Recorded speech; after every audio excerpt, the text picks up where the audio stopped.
Bonjour, Jean-Luc Villemagne, candidat aux élections 2017 pour les législatives qui se dérouleront le 11 juin et pour le premier tour et le deuxième tour le 18 juin. Je suis en compagnie de Didier Perrichon, qui est un illustre rouennais et en plus très compétent dans le domaine industriel et particulièrement sur la défense. Donc Didier, tu vas nous présenter, puis j'aimerais bien que tu nous présentes la situation au niveau national concernant la défense, au niveau national, puis après on verra les autres sujets abordés. D'accord. Alors, bon, défense nationale, alors nous on est, puis j'en suis bien, je suis le secrétaire général de la CGT de Nexter. Nexter, anciennement Jet Industrie, anciennement Arsenal, et donc on fait partie de la Fédération nationale des travailleurs de l'État, au niveau national de la CGT, et donc on milite bien entendu dans nos boîtes, bien entendu, dans nos localités, bien entendu, mais aussi au niveau national sur justement ces questions de défense nationale. Je dois signaler aussi qu'on fait partie, nous, le syndicat CGT, du mouvement de la paix. Alors ça peut paraître paradoxal de penser qu'un militant de la CGT bosse dans une boîte qui fabrique de l'armement et en même temps milite au mouvement de la paix, mais ça s'explique, et ça s'explique de la façon CGT. Tout simplement, pourquoi on fait ça? Parce que nous, on considère, au niveau de notre fédération et de nos syndicats, que tout ce qui touche à l'armement, ce ne sont pas des marchandises comme les autres. L'armement, c'est bien assez spécifique, c'est de la fabrication industrielle qui sert à détruire, qui sert à détruire et les gens et les régions et les pays. Et donc, c'est bien pour ça qu'on dit que ce n'est pas des marchandises comme les autres. Et c'est à ce titre-là qu'on dit et qu'on affirme et qu'on revendique surtout que tout ce qui touche à la fabrication d'armement devrait dépendre de l'État et que de l'État. Ce n'est plus le cas? Ce n'est plus le cas aujourd'hui, c'est de moins en moins le cas. Les derniers bastions qui restaient au niveau de l'industrie française quant à la fabrication de défense, c'était justement tout ce qui tournait autour de la fabrication d'armements terrestres. C'était donc l'Arsenal, le groupe Jet Industrie, qui aujourd'hui est privatisé. Et le deuxième bastion, c'était tout ce qui tourne autour des CNS, et des CNS qui aussi a suivi le même chemin que nous, à savoir la privatisation. Il reste aujourd'hui en termes d'étatique l'entretien de l'aviation, de l'armée de terre, qui est aujourd'hui le seul secteur industriel qui reste dépendant de la DGA, et que sont les AIA, l'AIA de Clermont pour ne pas le citer, un de nos voisins, et qui entretiennent l'aviation de l'armée de l'air française. Donc les seuls bastions qui restent, c'est ceux-là. Alors après, bien entendu, il y a tout un tas d'entreprises privées, totalement privées ou semi-privées, qui bossent et qui fabriquent de l'armement. Alors bon, il y a des grosses entreprises, les Dassault, les Thales et compagnie, c'est des grands groupes français, voire même européens, voire même internationaux, connus, qui fabriqueront de l'armement. Voilà. Et les conséquences de ces privatisations, je pense au niveau de l'emploi, au niveau peut-être de la confidentialité, peut-être au niveau, il y a plein de choses, quoi. Eh bien, le plus gros danger, c'est bien pour ça qu'on milite au mouvement de la paix. Le plus gros danger, selon nous, c'est justement concernant la paix. Alors je m'explique, c'est tout simple. Si vous donnez une entreprise comme la nôtre à un privé, c'est-à-dire à un capitaliste, qu'est-ce qu'il va chercher à faire? Faire un maximum de fric avec les produits qu'on étudie et fabrique chez nous, et donc qu'on vend chez nous. Et donc, nous, c'est de l'armement. Donc il va chercher à faire un maximum de fric. Et pour faire un maximum de fric, il va chercher à vendre les produits qu'on fabrique dans nos établissements à n'importe qui et à n'importe quel pays. Donc, c'est ni plus ni moins ce qui se passe aujourd'hui aux États-Unis, avec l'arrivée de l'autre au niveau de la présidence des États-Unis. Qu'est-ce qu'il vient de faire? Qu'est-ce qu'il vient de décider?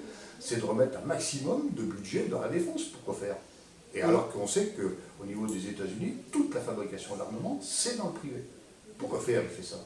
tout simplement pour rentabiliser à mort les industries de défense américaines, et donc pour faire en sorte que les actionnaires de ces industries de défense américaines fassent un maximum de blé. Sans aucune conscience. Sans aucune conscience, sans aucun contrôle de qui que ce soit.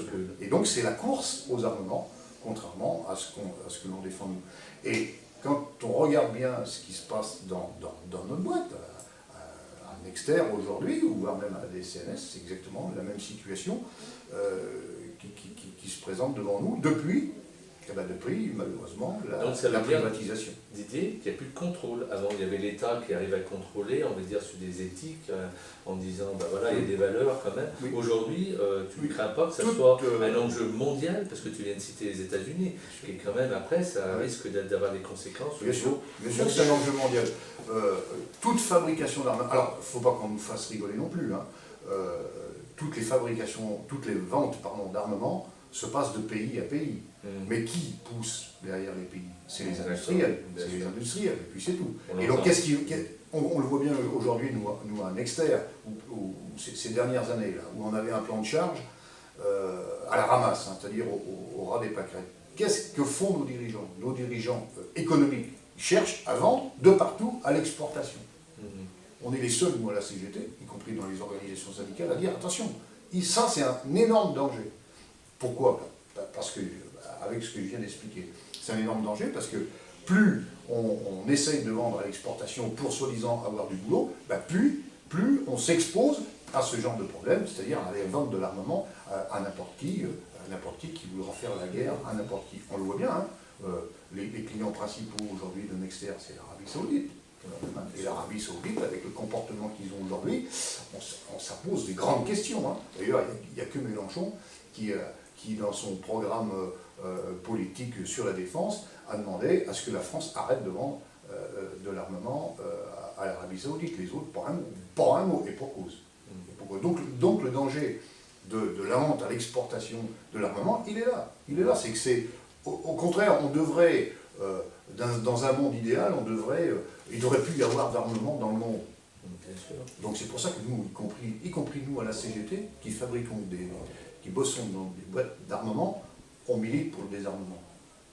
Paradoxal, ça quand même. Très paradoxal. Sauf que le désarmement, il faut qu'il se fasse unilatéral, c'est-à-dire partout. Le premier désarmement qu'on doit faire, c'est le désarmement nucléaire, hein, à condition que, bien sûr, nous on est pour que la France désarme l'armée française de l'armement nucléaire, mais à condition que les autres aussi le fassent. Et en premier lieu, les Américains, les Russes et compagnie. Il faut que ça se fasse tout en même temps. Et après, une fois que le désarmement nucléaire il est fait, on passe au reste du désarmement, à la condition encore que tout le monde le fasse. Sinon, on n'a plus de défense et on morfle de partout. Voilà. Merci Didier sur cette explication nationale. On en avait grandement besoin parce que c'est un enjeu capital aujourd'hui, hein, parce que c'est quand même de la sécurité de la France. Maintenant, j'aimerais, Didier, que tu nous exprimes un petit peu la situation sur la 5e circonscription. Je suis candidat pour le Parti communiste et Front de gauche sur cette circonscription avec Laurent Simao. Peux-tu nous expliquer un petit peu la situation de Nexter et de Eloca, puis bien sûr aussi peut-être un petit peu ce qui gravite autour, c'est-à-dire le monde industriel dans le Rouennais. Voilà, et les enjeux aujourd'hui. Quelle est ta vision, Didier? Eh bien, tout simplement, Nexter, centre de Roanne, aujourd'hui. Hier, c'était Jet Industrie, centre de Roanne, et avant-hier, c'était l'Arsenal de Roanne. Bon, les chiffres, c'est tout simple. Hein. Arsenal de Roanne, 3200 personnels. 3200 personnels à statut, c'est-à-dire tous des ouvriers d'État qui dépendaient directement du ministère de la Défense ou des fonctionnaires techniques de la Défense, qui étaient fonctionnaires techniques d'État, hein, au ministère de la Défense. Donc 3200 personnels, voilà, c'est simple.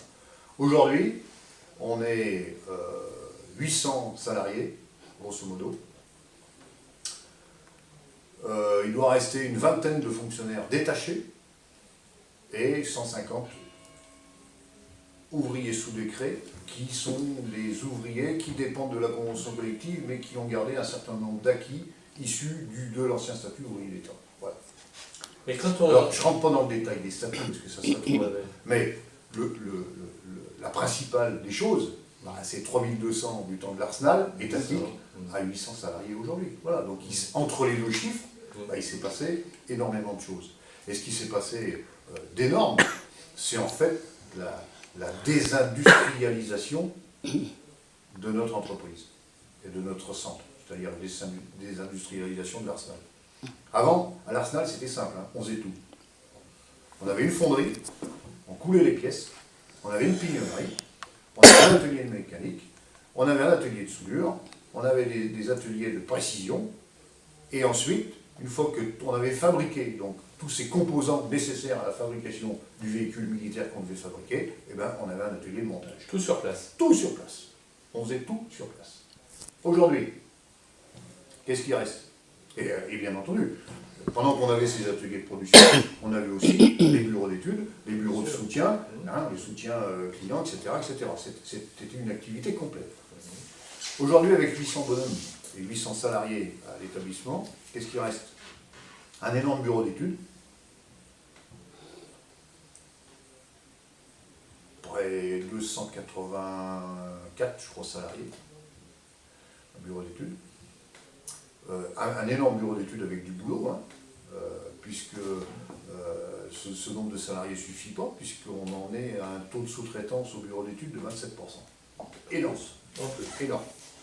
Mais oui, voilà ce qui reste, un énorme bureau d'études, un service soutien client quasi équivalent au bureau d'études.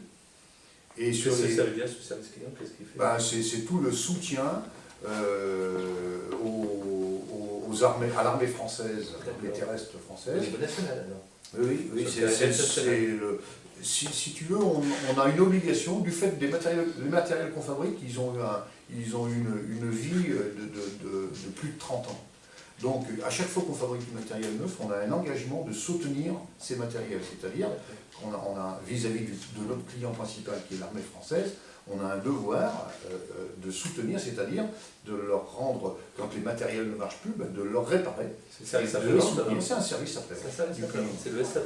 C'est un peu plus compliqué que ça, Oui, mais en gros, ça revient des à casseroles. voilà. Et donc, on a une grosse activité autour de ce soutien-là. Pourquoi je dis ça? Parce que, par exemple, les AMX-10RC qui sont en exercice aujourd'hui au sein de l'armée française, ces véhicules-là, c'est nous qui les avons fabriqués, et nous, on est capable de les réparer. D'ailleurs, il y a eu une dernière